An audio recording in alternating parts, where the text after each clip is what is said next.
Selamat siang, salam dan bahagia. Kami dari kelompok 6 yang terdiri dari saya Monika Silmarito Burumalau NIM 2018-017-047 dan Ayurida Sicilia NIM 2018-017-055 dan Isnani Nur Hanifah NIM 2018-017-077 dan juga Sekar Rahmayani NIM 2018-017-080 yang akan mempresentasikan hasil diskusi kami tentang akuntansi perbankan syariah. Baik, materi yang pertama yaitu pengertian akuntansi perbankan syariah. Akuntansi perbankan syariah adalah sebuah seni mencatat, mengklasifikasi, meringkas, melaporkan, dan menganalisa dengan cara tertentu dan dalam ukuran moneter, transaksi dan kejadian-kejadian yang umumnya bersifat keuangan. Selanjutnya yaitu prinsip-prinsip syariah. Dalam pasal 1 angka 13 Undang-Undang Nomor 10 Tahun 1998 disebutkan prinsip syariah adalah aturan perjanjian berdasarkan hukum Islam antara bank dan pihak lain untuk penyimpanan dana dan atau pembiayaan kegiatan usaha atau kegiatan usaha lainnya yang dinyatakan sesuai dengan syariah, antara lain pembiayaan berdasarkan prinsip bagi hasil atau mudharabah, pembiayaan berdasarkan prinsip penyertaan modal atau musyarakah, prinsip jual beli barang dengan memperoleh keuntungan atau murabahah, atau pembiayaan barang modal berdasarkan prinsip sewa murni tanpa pilihan atau ijarah, atau dengan adanya pilihan pemindahan kepemilikan atas barang yang disewa dari pihak bank oleh pihak lain, atau ijarah wa iktina. Prinsip syariah yang berlaku umum dalam kegiatan muamalah atau transaksi syariah mengikat secara hukum bagi semua pelaku dan stakeholder entitas yang melakukan transaksi syariah. Asas transaksi syariah yang pertama yaitu prinsip persaudaraan atau ukhuwah, yang kedua prinsip keadilan atau adalah, yang ketiga prinsip kemaslahatan atau maslahah, yang keempat prinsip keseimbangan atau tawazun, dan yang terakhir yaitu prinsip universalisme atau syumuliyah. Selanjutnya yaitu mekanisme kerja perbankan yang dibagi menjadi dua, pendanaan yang terdiri dari giro wadah, tabungan wadiah, tabungan mudharabah, dan deposito mudharabah. Bagian yang keduanya yaitu pembiayaan, ada mudharabah, musyarakah, dan ada piutang murabah. Giro wadah adalah titipan pihak ketiga kepada bank syariah yang penarikannya dapat dilakukan setiap saat dengan menggunakan cek, billet, giro, atau kartu ATM. Sedangkan tabungan wadiah adalah titipan pada bank syariah yang penarikannya dapat dilakukan menurut syarat tertentu yang disepakati dengan kwitansi kartu ATM. Dan yang ketiga yaitu tabungan mudharabah adalah simpanan yang penarikannya dapat dilakukan menurut syarat tertentu yang telah disepakati dan tidak dapat ditarik dengan cek ataupun alat yang sama. Untuk tabungan mudharabah dan penghimpunan dana dan bentuk lainnya menggunakan akad mudharabah, pada dasarnya mengacu pada PSAK 105 tentang akuntansi mudharabah, khususnya yang terkait dengan akuntansi untuk pengelolaan dana. Dan yang terakhir yaitu deposito mudharabah adalah investasi dana berdasarkan akad mudharabah yang tidak bertentangan dengan prinsip syariah dan penarikannya hanya dapat dilakukan pada waktu tertentu. Posting-posting pada neraca perbankan syariah. Neraca adalah gambaran tentang keseimbangan antara aktiva dan kewajiban. Neraca merupakan salah satu gambaran dari laporan keuangan bank yang mengemukakan perbandingan yang seimbang antara harta, milik atau kekayaan bank dengan semua kewajiban, utang, dan modalnya. Sisi aktiva dalam laporan keuangan bank syariah terdapat 18 pos utama, mencangkup semua harta baik hak dan tagihan. Yang pertama yaitu kas, yang kedua penempatan pada bank lain, yang ketiga giro pada bank lain, yang keempat penempatan pada bank lain, yang kelima investasi pada efek atau surat berharga, Yang keenam piutang, yang ketujuh pembiayaan mudharabah, yang kedelapan pembiayaan musyarakah, yang kesembilan pinjaman qardah, yang kesepuluh penyaluran dana investasi terikat atau executing, yang ke-11 penyisian kerugian dan penghapus bukuan aktiva produktif, yang ke-12 persediaan, ke-13 tagihan dan kewajiban akseptasi, yang ke-14 ijarah, yang ke-15 aktiva istisna dalam penyelesaian, yang ke-16 penyertaan pada entitas lain, yang ke-17 aktiva tetap dan akumulasi penyusutan, dan yang terakhir adalah aktiva lain. Selanjutnya sisi kewajiban. Sisi kewajiban dalam laporan keuangan bank syariah terdapat 10 pos utama, mencakup semua kewajiban baik jangka pendek maupun jangka panjang. Pos yang pertama yaitu kewajiban segera, yang kedua bagi hasil yang belum dibagikan, yang ketiga simpanan, yang keempat simpanan dari bank lain, yang kelima kewajiban lain, yang keenam kewajiban dana investasi terikat atau executing, yang ketujuh hutang pajak, yang kedelapan estimasi kerugian komitmen dan kontingensi, yang kesembilan pinjaman yang diterima, dan yang terakhir sumbangan subordinasi. Kemudian sisi investasi. Sisi investasi dalam laporan keuangan bank syariah terdapat 2 pos utama, mencakup semua jenis investasi yang dilakukan oleh bank maupun bukan bank syariah. Yang pertama, investasi tidak terikat dari bukan bank atau mudharabah mutlakah. Mudharabah adalah akad kerjasama antara pemilik dana atau sahibul mal dan pengelola dana atau mudharib untuk melakukan kegiatan usaha dengan nisbah bagi hasil atau keuntungan dan kerugian. Menurut kesepakatan di muka, mudharabah mutlakah adalah akad mudharabah di mana sahibul mal memberikan kebebasan kepada pengelola dana atau mudharib dalam pengelolaan investasinya. Yang kedua, investasi tidak terikat dari bank lain atau mudharabah mutlakah. Mudharabah adalah akad kerjasama antara pemilik dana atau sahibul mal dan pengelola dana atau mudharib untuk melakukan kegiatan usaha dengan nisbah bagi hasil keuntungan atau kerugian.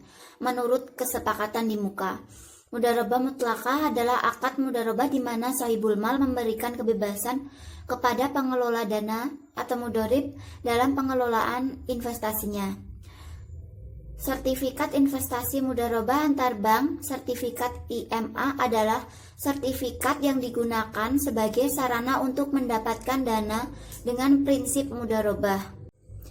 Yang terakhir, dari sisi ekuitas. Sisi ekuitas dalam laporan keuangan bank syariah terdapat 3 pos utama, mencakup semua jenis ekuitas bank syariah dengan penjelasan sebagai berikut. Yang pertama, modal disetor.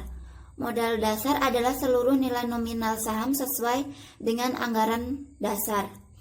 Modal disetor adalah modal yang telah efektif diterima bank sebesar nilai nominal saham. Yang kedua, tambahan modal disetor terdiri dari berbagai macam unsur penambahan modal seperti agio saham, tambahan modal dari perolehan kembali saham dengan harga lebih rendah daripada jumlah yang diterima pada saat pengeluaran. Tambahan modal dari penjualan saham yang diperoleh kembali dengan harga di atas jumlah yang dibayarkan pada saat perolehannya dan lain sebagainya. Yang ketiga, saldo laba atau rugi adalah akumulasi hasil usaha periodik setelah memperhitungkan pembagian dividen dan koreksi laba atau rugi tahun lalu. Saldo laba atau rugi dikelompokkan menjadi yang pertama, cadangan tujuan. Cadangan tujuan adalah cadangan yang dibentuk dari laba bersih setelah pajak yang tujuan penggunaannya telah ditetapkan. Yang kedua, cadangan umum adalah cadangan yang dibentuk dari laba bersih setelah pajak yang dimaksudkan untuk memperkuat modal. Yang ketiga, sisa laba yang belum dicadangkan, yang terdiri dari laba atau rugi tahun lalu yang belum ditetapkan penggunaannya. Yang kedua, laba atau rugi tahun berjalan. Selanjutnya yaitu laporan keuangan bank syariah. Ilustrasi yang pertama yaitu ilustrasi neraca pada perbankan syariah yang terdiri dari beberapa akun. Yang pertama yaitu aset yang terdiri dari kas, penempatan pada Bank Indonesia, giro pada bank lain, penempatan pada bank lain, investasi pada efek atau surat berharga, piutang yang terdiri dari murabahah, salam, istiqnah, ijarah, pembiayaan yang terdiri dari mudarabah dan musyarakah, persediaan, tagihan dan kewajiban akseptasi, aset ijarah, aset istinah dalam penyelesaian, penyertaan pada entitas lain, aset tetap dan akun penyusutan, serta aset lainnya. Akun kedua yaitu kewajiban, yang terdiri dari kewajiban segera bagi hasil yang belum dibagikan, simpanan dari bank lain, utang yang terdiri dari salam dan istiqnah, kewajiban kepada bank lain, pembiayaan yang diterima, hutang pajak, estimasi kerugian, pinjaman yang diterima, dan pinjaman subordinasi. Akun yang ketiga yaitu dana syirkah temporer yang disingkat DST, terdiri dari dana syirkah temporer dari bukan bank, yang termasuk di dalamnya adalah tabungan mudarabah dan deposito mudarabah. Lalu ada dana syirkah temporer dari bank, di dalamnya ada tabungan mudarabah dan deposito mudarabah. Lalu ada musyarakah. Yang terakhir yaitu ekuitas yang terdiri dari modal disetor, tambahan modal disetor, dan saldo laba rugi. Lalu yang terakhir yaitu jumlah kewajiban dana syirkah temporer atau DST dan juga ekuitas. Selanjutnya yaitu ilustrasi laporan laba rugi pada perbankan syariah. Ada pendapatan pengelolaan dana oleh bank sebagai mudarib, pendapatan dari jual beli yang terdiri dari pendapatan margin murabahah, pendapatan bersih salam paralel, dan pendapatan bersih istiqnah paralel. Lalu ada pendapatan dan sewa yang terdiri dari pendapatan bersih ijarah, lalu pendapatan dari bagi hasil yaitu pendapatan bagi hasil mudarabah dan pendapatan bagi hasil musyarakah. Lalu jumlah pendapatan pengelolaan dana oleh bank sebagai mudarib. Ada hak pihak ketiga atas bagi hasil. Pendapatan usaha lainnya yaitu pendapatan imbalan jasa perbankan dan pendapatan imbalan investasi terikat. Lalu pada beban usaha itu ada beban kepegawaian, beban administrasi, beban penyusutan dan amortisasi, dan juga beban usaha lainnya. Lalu pada laba rugi usaha, pendapatan dan beban non-usaha itu ada pendapatan non-usaha dan beban non-usaha. Lalu pada non-usaha, laba rugi sebelum pajak itu ada beban pajak. Lalu pada laba rugi bersih periode berjalan. Selanjutnya adalah laporan perubahan dana investasi terikat.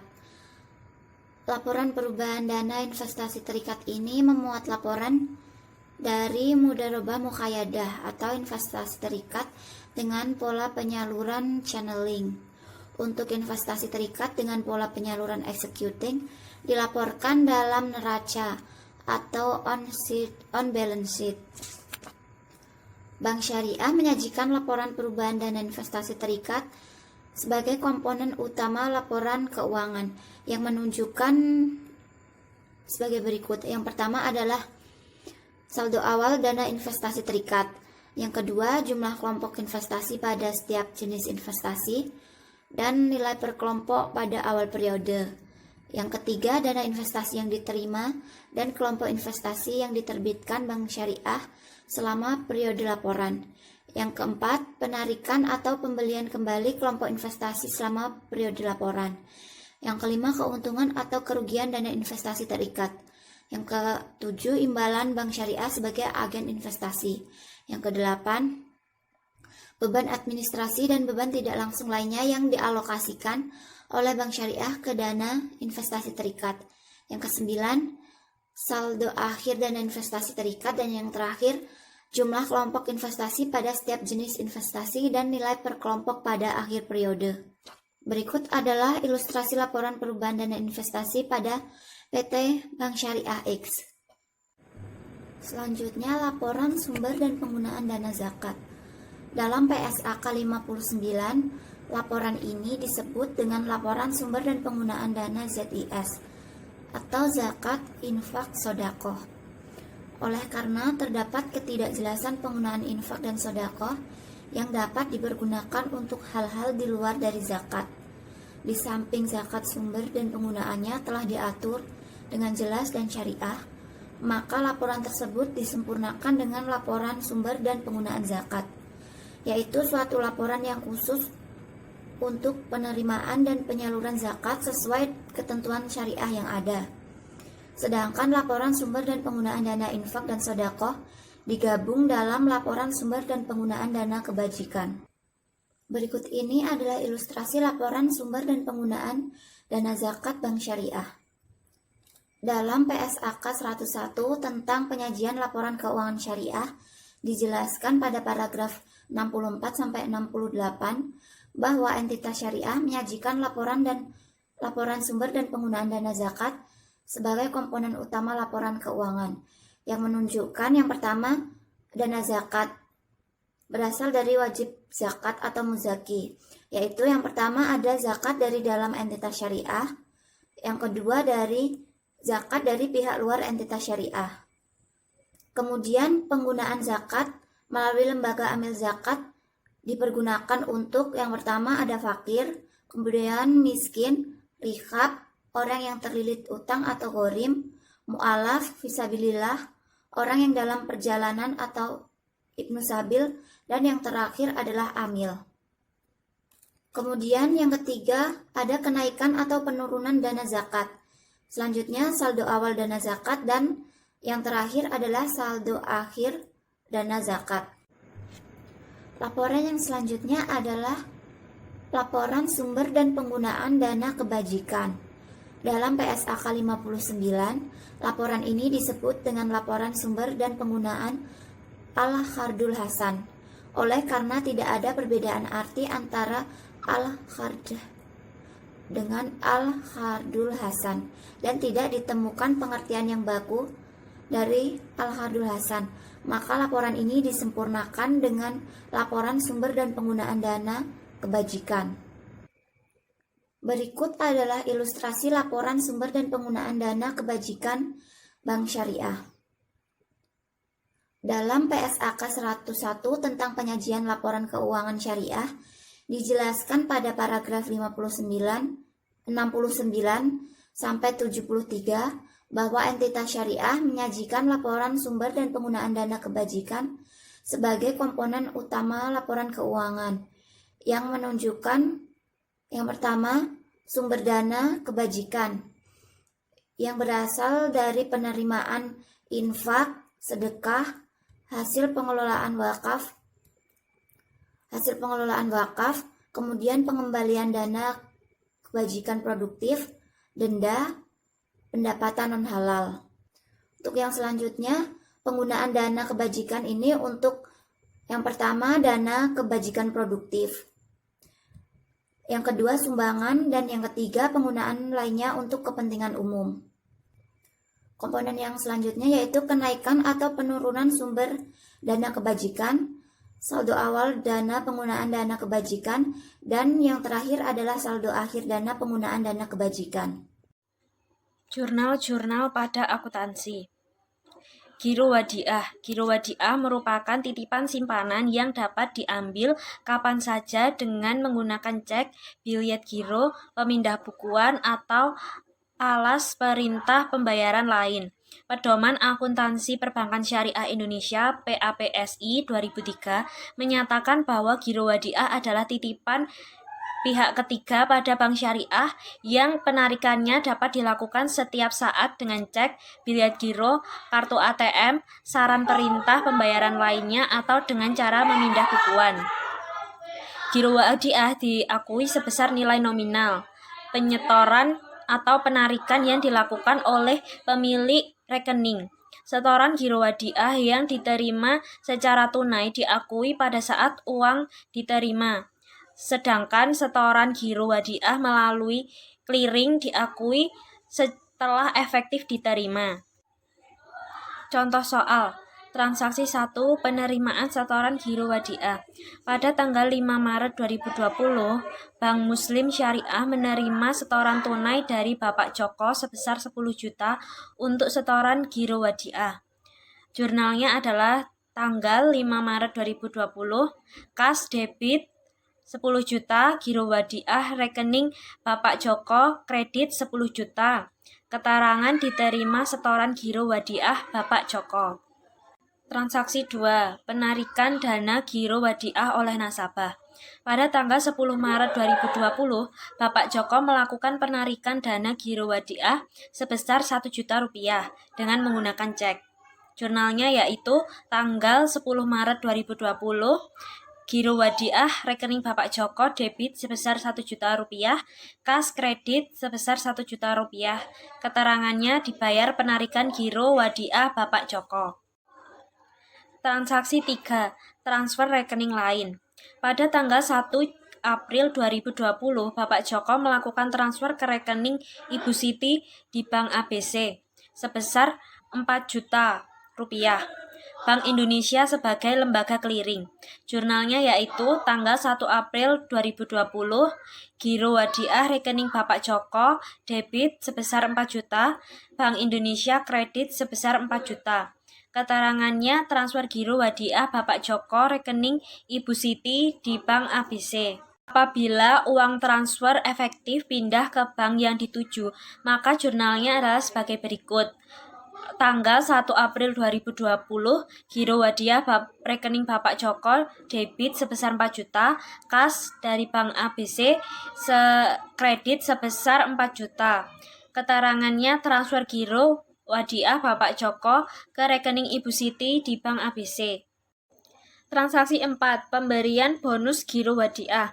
Pada tanggal 5 April 2020, Bank Muslim Syariah memberikan bonus atas rekening giro wadiah sebesar 25.000.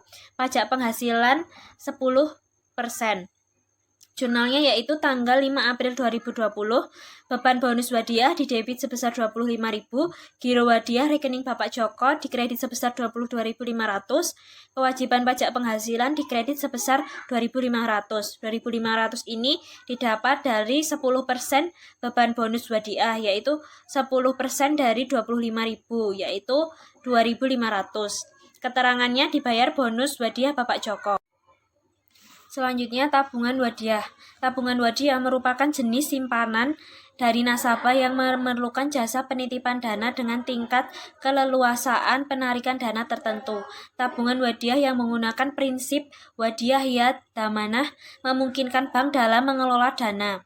Menurut Pedoman Akuntansi Perbankan Syariah Indonesia (PAPSI) tahun 2003, tabungan wadiah diakui sebesar nominal penyetoran atau penarikan yang dilakukan oleh pemilik rekening. Setoran wadiah tunai diakui saat uang diterima, sedangkan setoran wadiah melalui clearing diakui setelah efektif diterima. Pemberian bonus atas simpanan kepada nasabah diakui sebagai beban pada saat terjadinya. Contoh soalnya, transaksi yang pertama, penerimaan setoran tabungan wadiah. Pada tanggal 15 Januari 2021, Bank Muslim Syariah menerima setoran tunai dari Ibu Sarah sebesar 20 juta untuk setoran tabungan wadiah. Jurnalnya yaitu tanggal 15 Januari 2021, kas didebit sebesar 20 juta, tabungan wadiah rekening Ibu Sarah dikredit sebesar 20 juta. Keterangannya diterima setoran tabungan wadiah Ibu Sarah. Kemudian transaksi 2, penarikan dana tabungan wadiah oleh nasabah. Soalnya pada tanggal 20 Januari 2021, Ibu Sarah melakukan penarikan dana tabungan wadiah sebesar 1 juta dengan melalui ATM. Jurnalnya yaitu tanggal 20 Januari 2021, tabungan wadiah rekening Ibu Sarah debit sebesar 1 juta, kas ATM dikredit sebesar 1 juta. Keterangannya dibayar penarikan tabungan wadiah Ibu Sarah. Selanjutnya transaksi 3, transfer ke rekening lain bank yang berbeda. Pada tanggal 25 Januari 2021, Ibu Sarah melakukan transfer ke rekening Bapak Rio di Bank XYZ sebesar 5 juta rupiah.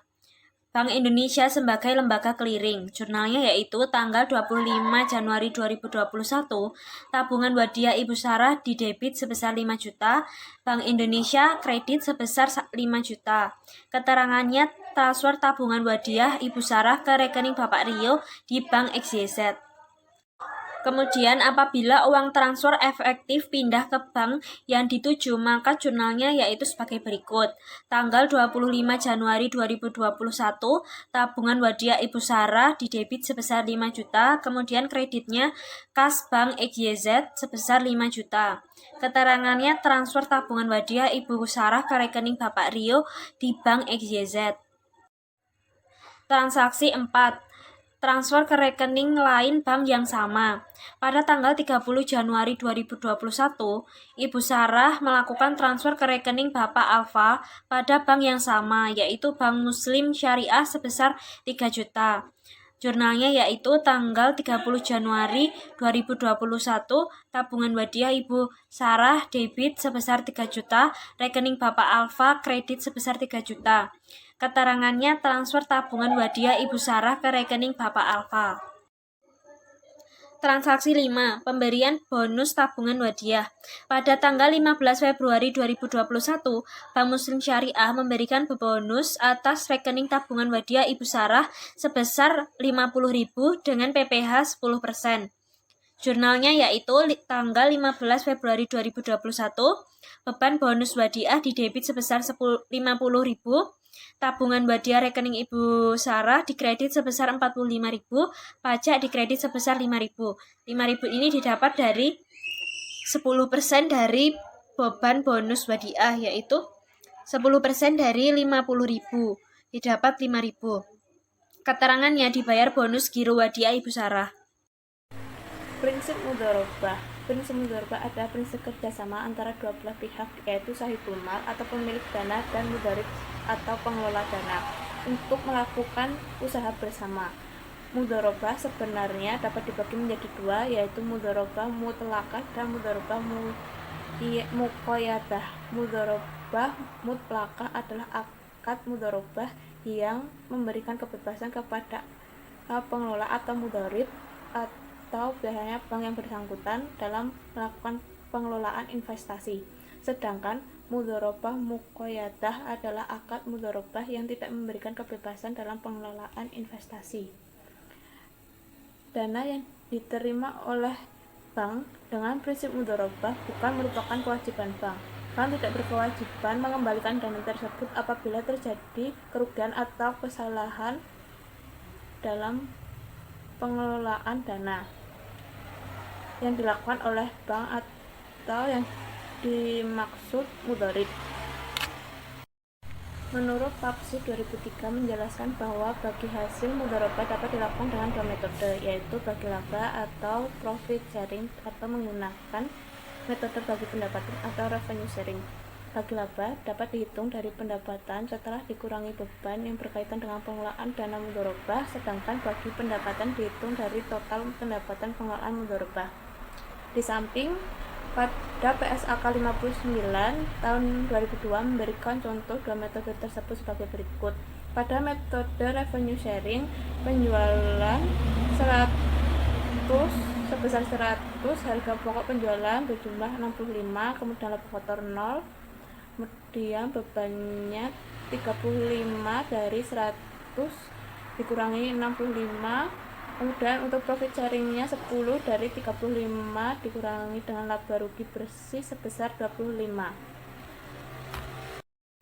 Selanjutnya adalah deposito mudharabah. Menurut Papsi 2003, deposito mudharabah adalah suatu investasi tidak terkait dengan pihak ketiga pada bank syariah yang penarikannya hanya dapat dilakukan pada waktu tertentu dengan pembagian hasil sesuai dengan nisbah yang telah disepakati di muka antara nasabah dengan bank syariah yang bersangkutan.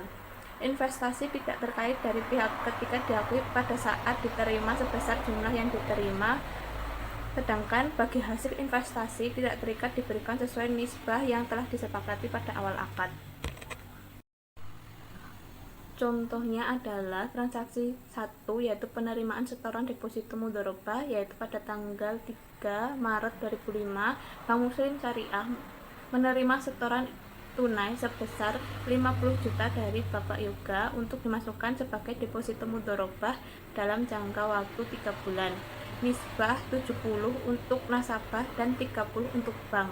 Maka jurnal pencatatannya adalah pada tanggal 3 Maret 2005 kas didebit sebesar 50 juta dan deposito mudharabah rekening Bapak Yoga dikredit 50 juta dengan keterangan diterima setoran deposito mudharabah Bapak Yoga yang mana dapat menambah kas sebesar 50 juta tersebut.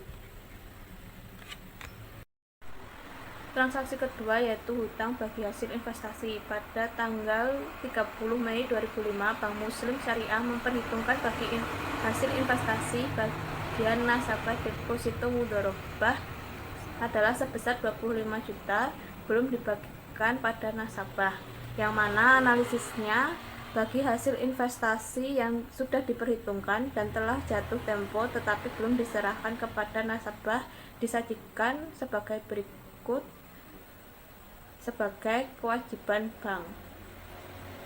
Pada tanggal 30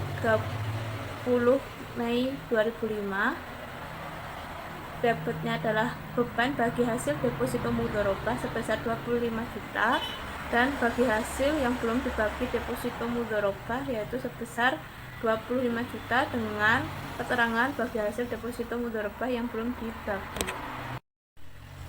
Selanjutnya adalah transaksi 3 yaitu realisasi bagi hasil kepada nasabah.